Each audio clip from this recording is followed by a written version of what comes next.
Indonesia memiliki banyak peninggalan sejarah yang menjadi saksi perjalanan bangsa.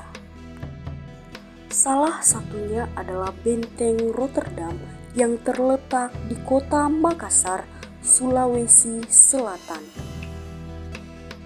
Benteng ini bukan hanya bangunan tua, tetapi juga menyimpan cerita tentang perjuangan, kekuasaan, dan identitas budaya Makassar, Sulawesi Selatan. Benteng Rotterdam awalnya dibangun oleh Kerajaan Goa dan dikenal dengan nama Benteng Ujung Pandang. Seiring perjalanan sejarah, benteng ini kemudian dikuasai oleh Belanda dan menjadi pusat pemerintahan serta pertahanan. Bangunan ini tidak hanya menjadi saksi sejarah kolonialisme di Sulawesi Selatan, tetapi juga menyimpan makna mendalam dari sudut pandang sosiologis dan antropologis.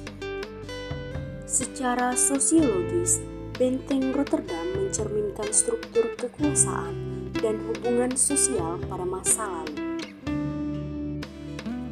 Benteng ini menunjukkan adanya sistem pertahanan, pengendalian wilayah, serta peran pemerintah kolonial dalam mengatur kehidupan masyarakat. Fungsi benteng sebagai pusat pemerintahan dan militer juga menggambarkan pola interaksi antara penguasa dan masyarakat lokal pada masa tersebut. Dari sudut pandang antropologis, Benteng Rotterdam mengandung nilai budaya yang mencerminkan pertemuan antara budaya lokal Makassar dengan budaya asing. Bentuk bangunan, tata ruang, dan peninggalan sejarah di dalamnya menunjukkan proses akulturasi budaya yang terjadi dalam perjalanan sejarah masyarakat Makassar.